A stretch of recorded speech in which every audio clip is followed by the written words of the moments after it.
Democratic leadership is now scrambling to support President Biden as his poll numbers plummet even further. The country's in a bad place. It was a real tough time to become president of the United States. Joe Concha, Fox News contributor, joins us now. And Joe, I think it's always a tough time to be president. The question is, how do you handle it? And only 38% of Americans think the president is doing a good job.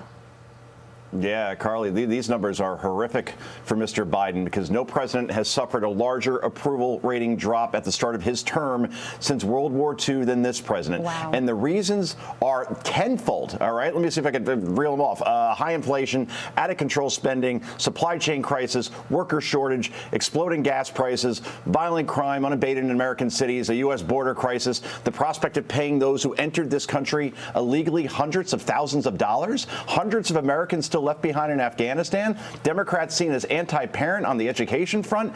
There's an overall perception is that Joe Biden and his administration don't have the competency or the focus to run the government effectively. And when looking at polls, guys, always look at where independents are at because they're the ones who ultimately decide elections. In this case, independents by a 7-to-1 margin say this president has done, quote, worse, not better than they expected. Nearly 2/3 of Americans say they don't want Biden to even run for a second term in 2024. He'll be in his 80s at that point. As for the vice president, Kamala Harris, she doesn't even have the support of 3 in 10 Americans. She's only at 28%. Congress is only at 12% approval.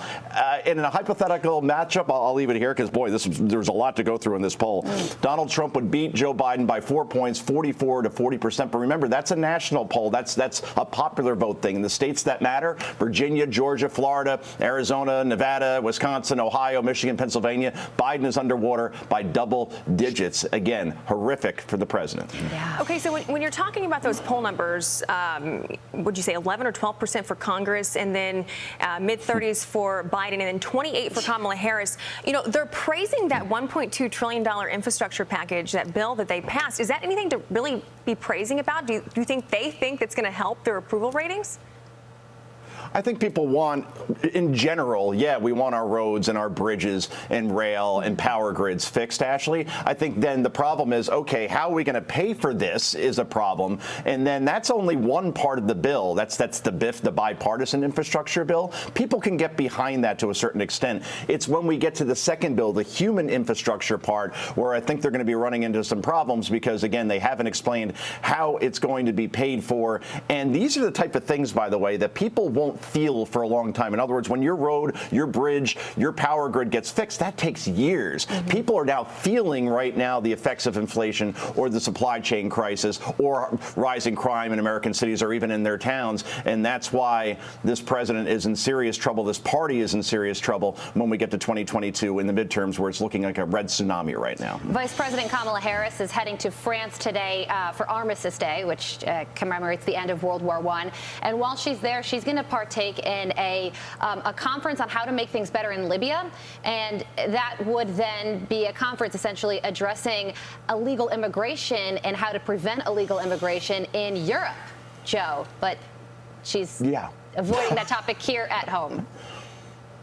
Avoiding the topic of just, I don't know, going to an actual border town, speaking to Border Patrol agents, speaking to those on the ground to fix the problem here, because that's a big problem, obviously, for this administration as well. The flow of illegal migrants coming into this country has gone unabated, and now we're looking at something like 2.4 million people entering this country illegally just in this year alone. That's more than the population of our 4th largest city in Houston. So again, here you have an absentee vice president who's doing everything but the thing she's actually assigned to, which is fix the border. But when you compare ICE to the KKK and when you say that illegal migrant crossing should be made legal when you were a senator, when you were a candidate for president, that's not the person probably who should be in the job at this point. And that's why she's polling at 28%, guys. I was going to say, it makes you wonder if that's one of the main reasons that she's polling so low right now. I forgot about the ICE KKK comment as well. Joe, thank you for reminding us. Thank you for joining us this morning. Happy Monday. We appreciate it. Thanks, Joe. Great to see you, and it's never a happy Monday. Thank you.